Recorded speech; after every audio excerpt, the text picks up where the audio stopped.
साथीहरू स्वागत छ।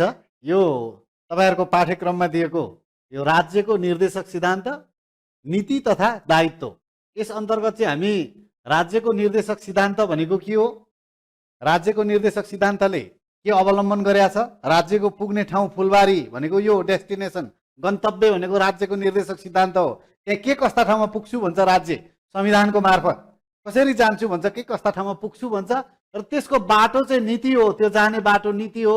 नीति अन्तर्गत पनि के आउँछ, योजना आउँछ, बजेट आउँछ, अरू सरकारका कार्यक्रमहरू आउँछन्। यो कार्यक्रम मार्फत चाहिँ राज्यको नीतिको बाटो हुँदै यो निर्देशक सिद्धान्तलाई छुन्छु भन्छ संविधानले। साथीहरू यो यसरी बुझ्दिउँ होला, राज्यको निर्देशक सिद्धान्त भनेको एउटा राजनीतिक गन्तव्य अथवा सहमतिको कानुनको डेस्टिनेसन रहेछ, पुग्ने ठाउँ रहेछ है। यी बाचा बन्धनहरू रहेछ नागरिकहरूसँग गरिएका। यो बाचा बन्धनलाई अझ उजागर बाटो चाहिँ यसरी जान्छु र राज्यको केही दायित्व पनि छ है, त्यो दायित्व पनि पुरा गरेर जान्छु है भनेर यसले यस्तो गर्यो। अब पछिल्लो भिडियोहरूमा यो नीतिको विस्तृत रूपमा चर्चा पनि गर्नेछौँ साथीहरू हामी, र दायित्वको चर्चा यसमा गर्छौँ, र राज्यको निर्देशक सिद्धान्तको प्रश्न उत्तरको रूपमा हेरौँ साथीहरू। यसमा के आयो त भन्दा, राज्यका निर्देशक सिद्धान्त तथा नीति भनेको के हो भनेर 3 नम्बर दियो तपाईलाई। राज्यको निर्देशक सिद्धान्त तथा नीति भनेको के हो, नेपालको वर्तमान संविधानले यसमा यस सम्बन्धी कस्तो व्यवस्था गरेको छ उल्लेख गर्नुहोस् भनेर 7 नम्बर दियो। सिद्धान्त पनि सोधियो, नीति पनि सोधियो, 7 नम्बर दियो। अब सबै सिद्धान्त र नीति लेख्ने हो कि त्यहाँ के गरी परिचय दिने भन्ने कुरा यसमा हामी हेर्छौँ। अब राज्यका निर्देशक सिद्धान्त र नीति भनेको चाहिँ के रहेछ त? राज्यका निर्देशक सिद्धान्त र नीति भनेको के रहेछ? राज्यका निर्देशक सिद्धान्त र नीति भन्नुहोस्। राज्यको निर्देशक सिद्धान्त र नीति भनेको यो शासन सञ्चालनका लागि सरकारलाई मार्ग निर्देश हो। यो भन्दा बाहिर गएर सरकारले काम गर्दैन।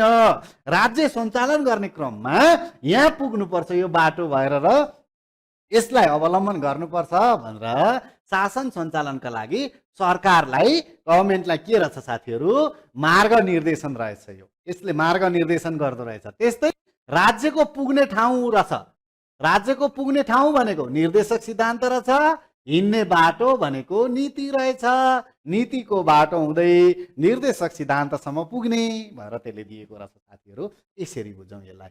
अब तपाईहरुको 3 मार्क्समा 1 2 3 4 5 6वटा कुरा सब बुलेट सहित हाम्रो फर्मेट छँदैछ। त्यसरी हामी अघि बढ्छौँ। राज्यको शासन पद्धतिलाई मार्गदर्शन गर्न, शासन पद्धतिलाई मार्गदर्शन गर्दा संविधानमा व्यवस्था गरिएका सिद्धान्तहरूको सङ्गालो चाहिँ राज्यका निर्देशक सिद्धान्त र नीति रहेछ। राज्यले नागरिक सामु गरेको संवैधानिक प्रतिज्ञा हो। यो चाहिँ संवैधानिक प्रतिज्ञा हो, सिद्धान्तहरूको सङ्गालो हो भन्दो रहेछ शासन सञ्चालन। हेर्नुहोस् त, संविधानले परिकल्पना गरेको राज्य व्यवस्था र सरकारका कार्यहरूको तालमेल गराउने कार्य चाहिँ यो राज्यका सिद्धान्त र नीतिहरूले गर्दो रहेछ। संविधानले परिकल्पना गरेको राज्य व्यवस्था र सरकारका कार्यहरूको तालमेल गराउने कार्य यसले गर्दो रहेछ। संविधानका अन्तर्वस्तु कार्यान्वयन गर्ने ढाँचाको रूपमा लिन सकिन्छ।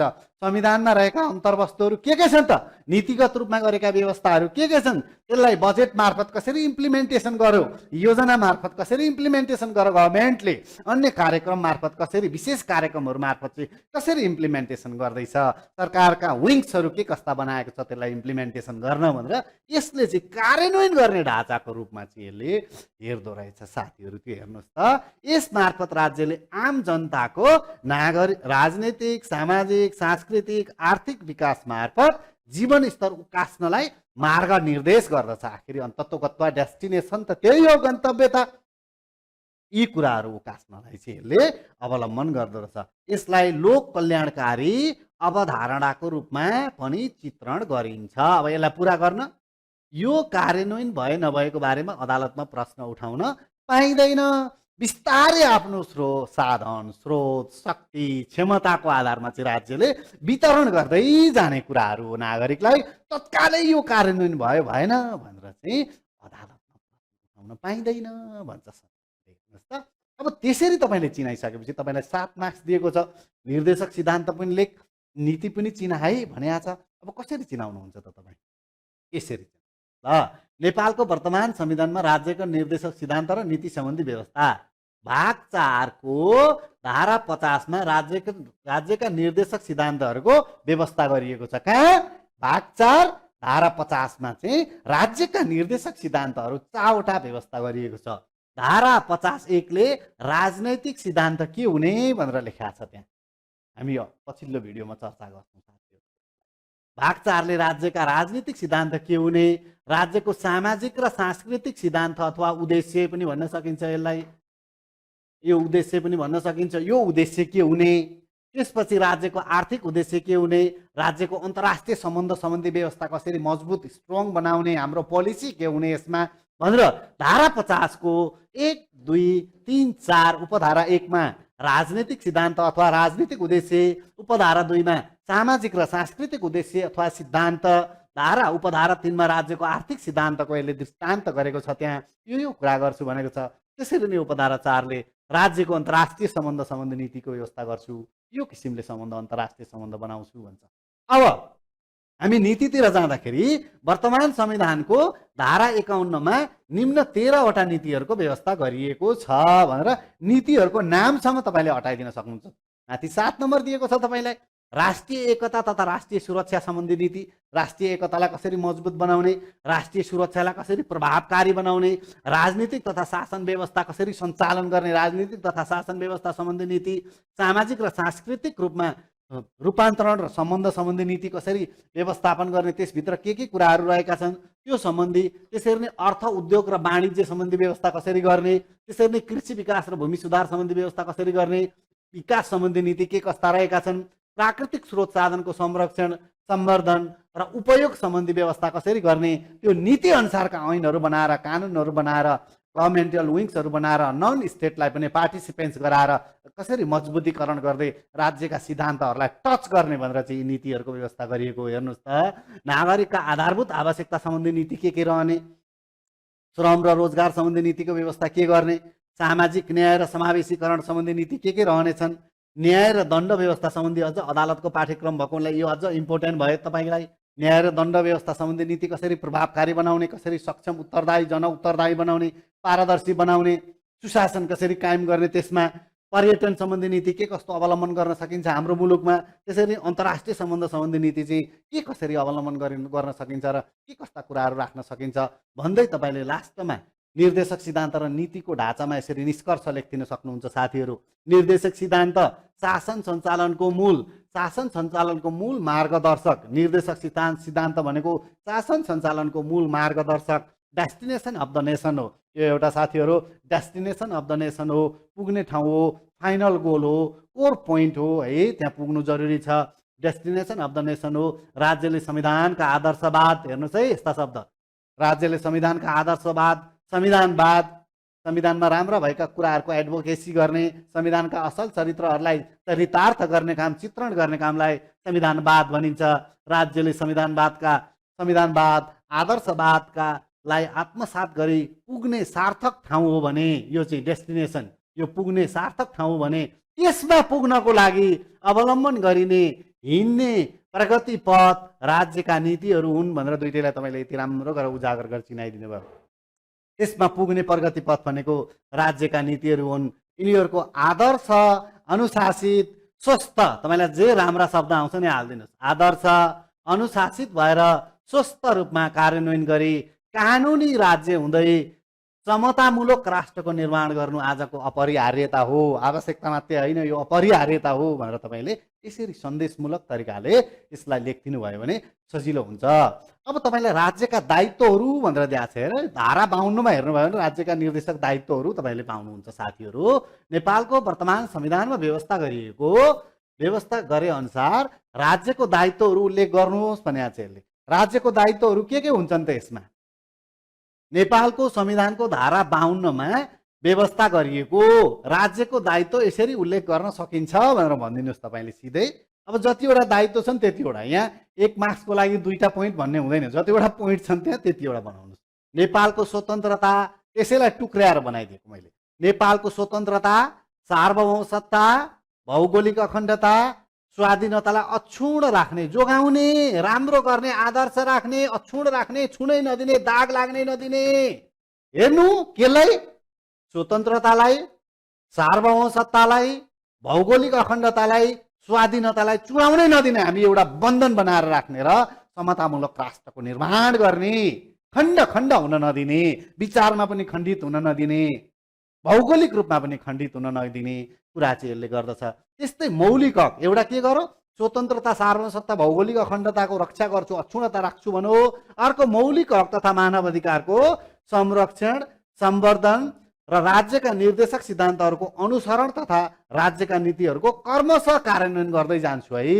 यी कुराहरूको मौलिक हकहरूको संरक्षण, सम्वर्धन, राज्यका निर्देशक सिद्धान्तहरूको अनुसरण तथा राज्यका नीतिहरूको क्रमशः कार्यान्वयन गर्दै जान्छु। नेपाललाई समृद्ध तथा समुन्नत बनाउँछु। यति राम्रो कुरो गर्छ। यो त राज्यको दायित्व पो रहेछ, राज्यको अभिभारा पो रहेछ त। राज्यको अभिभारा के रहेछ त? राज्यको अभिभारा हेर्नु, राज्यको दायित्व के रहेछ? यसरी चाहिँ स्वतन्त्रता सार्वभौमसत्ता स्वाधीनताको रक्षा गर्छु, अक्षुण्ण राख्छु, मौलिक हकहरूको कार्यान्वयन गर्दै संरक्षण गर्दै सम्वर्धन गर्दै कार्यान्वयन गर्छु, निर्देशक सिद्धान्तहरूको अनुसरण गर्छु, राज्यका नीतिहरूको क्रमशः कार्यान्वयन गर्दै जान्छु, ती सुख सुविधाहरू सुखभोगहरू जनतालाई उपलब्ध, नागरिकहरूलाई उपलब्ध गराउँदै जान्छु र नेपाललाई के गर्छु? समृद्ध तथा समुन्नत बनाउँछु भन्दो रहेछ। यसरी राज्यको दायित्व पनि यो पाठमा हामीले जान्यौँ। अब राज्यका निर्देशक सिद्धान्तहरू यसमा पढ्छौँ हामी। राज्यका निर्देशक सिद्धान्तहरूलाई पढ्दाखेरि 4वटा उद्देश्यहरू अथवा सिद्धान्तहरू हेर्छौँ साथीहरू यसमा हामी। राज्यका निर्देशक सिद्धान्त यही धारा 49ले के भन्यो भने यी राज्यका निर्देशक सिद्धान्तहरू मार्गदर्शनको रूपमा रहन्छन् है। नीति बनाऊ, कानुन बनाऊ, जे बनाउँछौ यो निर्देशक सिद्धान्त भन्दा बाहिर गएर नबनाऊ। हाम्रो पुग्ने फाइनल डेस्टिनेसन, गन्तव्य गोल चाहिँ त्यो आधारमा त्यहाँ पुग्न कसरी सकिन्छ भनेर तिमीले बनाऊ भन्दो रहेछ। राज्य सञ्चालनको मार्ग निर्देशनका रूपमा रहने भए, जहिले पनि ऐनाको रूपमा मार्ग निर्देशनको रूपमा रहने भए यो विचार गरेर मात्रै बनाऊ। तिमीले जे कानुन बनाए पनि, जे नीति बनाए पनि, बजेट बनाए पनि, अन्य कुराहरू बनाए पनि यसलाई मार्ग निर्देशनका रूपमा राख भनौँ। कार्यान्वयन गर्न आवश्यकता अनुसार स्रोत साधनको परिचालन गर। आवश्यकता अनुसार स्रोत साधनको पनि परिचालन गर। तिम्रो क्षमता कति छ राज्यको त्यो अनुसार भनौँ। अब 50मा निर्देशक सिद्धान्तहरू भनेर हामीले हेरिसकेका छौँ। अब 1 नम्बरमा के छ? उपधारा 1मा के थियो? राजनीतिक सिद्धान्त अथवा राजनीतिक उद्देश्य थियो साथीहरू। त्यसलाई टुक्र्यौँ, के भन्दो रहेछ त त्यसले? अब हेर्नु ल।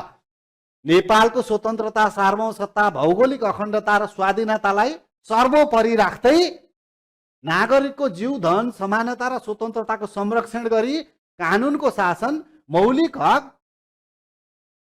हक तथा मानव अधिकारका मूल्य र मान्यता, लैङ्गिक समता, समानता, समानुपातिक समावेशीकरण, सहभागिता र सामाजिक न्यायको माध्यमबाट राष्ट्रिय जीवनका सबै क्षेत्रमा न्यायपूर्ण व्यवस्था कायम गर्दै लोक कल्याणकारी राज्य व्यवस्थाको स्थापना गर्छु भन्छ। यसले कति राम्रो कुरा गर्छु। राजनैतिक उद्देश्यमा यो लेख्नु, नेपालको स्वतन्त्रता सार्वभौमसत्ता भौगोलिक अखण्डता र स्वाधीनतालाई सर्वोपरि राख्छु।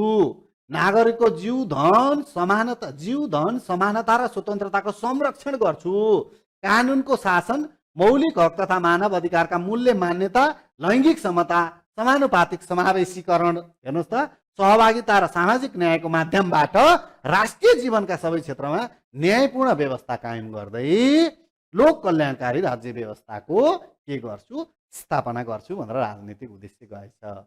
अब यसले के गर्छ अरे अझै भने परस्पर सहयोगमा आधारित सङ्घीयताका आधारमा सङ्घीय इकाइहरू बिचको सम्बन्ध सञ्चालन गर्दै, परस्पर सहयोगमा आधारित सङ्घीयता, एकले अर्कालाई सहयोग गर्ने, सङ्घले प्रदेशलाई, प्रदेशले स्थानीय तहलाई, बिचमा रहेर धारा 232 हेर्नुभयो भने नि 3टा कुरा छ नि, कोअपरेसन, कोएक्जिस्टेन्स, कोअर्डिनेसन, सहकारिता, समन्वय, सहअस्तित्वको आधारमा चाहिँ यसले सहयोग गर्दै जान्छु भनेको छ। स्थानीय स्वायत्तता र विकेन्द्रीकरणको आधारमा शासन व्यवस्था, समानुपातिक सिद्धान्तलाई आत्मसात गर्छु। समानुपातिक सिद्धान्तलाई आत्मसात गर्दै लोकतान्त्रिक अधिकारको उपभोग गर्न पाउने अवसर सुनिश्चित गर्नु, सङ्घीय लोकतान्त्रिक गणतन्त्रात्मक व्यवस्था सुदृढ गर्ने राज्यको राजनैतिक उद्देश्य हुनेछ भनेर लेखिदिएको छु मैले।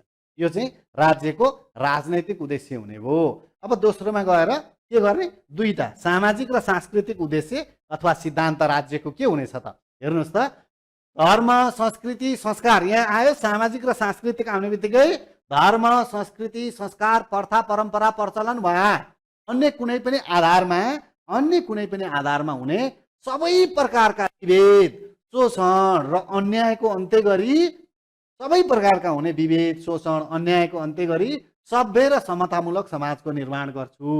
यो आधारमा सभ्य र समतामूलक समाजको चाहिँ निर्माण गर्छु भन्दो रहेछ यसले।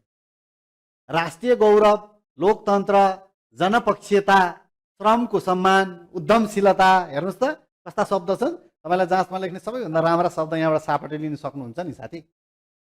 जुनसुकै तहको परीक्षामा होस्, यहाँभन्दा राम्रा शब्द कहाँ पाउनुहुन्छ ल भन्नुहोस्। यहाँ शब्द पनि छापटे लिन सकिन्छ। यो शब्दको खेल, राम्रा शब्दहरू चयन गरेर लेखिएको हुन्छ नि संविधानमा। त्यसले गर्दा यी शब्दहरूलाई पनि ध्यानमा दिएर कहाँ आवश्यकता पर्छ त्यहाँ तपाईँले प्रयोग गर्न सक्नुहुन्छ। त्यो गर्नुभयो भने अरूको भन्दा अब्बल आन्सर बन्छ शब्दले गर्दा। हेर्नुहोस् त कस्ता छन्। जनपक्षीयता, श्रमको सम्मान, उद्यमशीलता, अनुशासन, मर्यादा र सहिष्णुतामा आधारित सामाजिक सांस्कृतिक मूल्यहरूको विकास गर्छु भन्छ यसले। सांस्कृतिक विविधताको सम्मान गर्छु भन्छ। सांस्कृतिक विविधताको सम्मान गर्दै सामाजिक सद्भाव, ऐक्यबद्धता र सामञ्जस्य कायम गरी राष्ट्रिय एकता सुदृढ गर्ने राज्यको सामाजिक र सांस्कृतिक उद्देश्य अथवा सिद्धान्त हुनेछ भन्न खोज्यो यसले। यी कुराहरू गर्छु भन्नु दोस्रोमा उपधारा 2 ले। अब उपधारा 3 ले के आर्थिक रूपमा के गर्छु भन्छ, कसो गर्छु भन्छ, आर्थिक उद्देश्य के गर्छु भन्छ। हेर्नुहोस् त, 3टा कुरा, सार्वजनिक, निजी र सहकारी। सार्वजनिक, निजी र सहकारी क्षेत्रको सहभागिता, यो 3टै क्षेत्रको सार्वजनिक, निजी र सहकारी क्षेत्रको सहभागिता तथा विकास, यिनीहरूको सहभागिता तथा विकास मार्फत जे उपलब्ध साधन स्रोत छ त्यसको अधिकतम प्रयोग परिचालन गर्छु। जे उपलब्ध साधन स्रोत छ त्यसको अधिकतम परिचालनद्वारा तीव्र आर्थिक वृद्धि दर हासिल गर्दै दिगो आर्थिक विकास गर्छु भन्छ। हेर्नुहोस् त, सार्वजनिकलाई, निजीलाई, सहकारी क्षेत्रको सहभागी गर्दै विकास गर्ने, उनीहरूको तीव्र परिचालन गर्दै अधिकतम परिचालन, रिसोर्सको अधिकतम परिचालन, मोबिलाइजेसन गर्दै आर्थिक वृद्धि दर हासिल गर्छु दिगो किसिमको भन्छ। अब कसैलाई शोषण गर्दिनँ भन्छ है। प्राप्त उपलब्धिहरूको न्यायोचित वितरण गर्छु, अन्याय हुने गरी वितरण गर्दिनँ। त्यसरी उच्च कमाउँछु, कमाइसकेपछि त्यसको न्यायोचित वितरण गरी आर्थिक असमानताको अन्त्य गर्छु। जहाँ जहाँ आर्थिक असमानता छ त्यो आर्थिक असमानताको अन्त्य गरेर शोषण रहित समाजको निर्माण गर्छु भन्छ।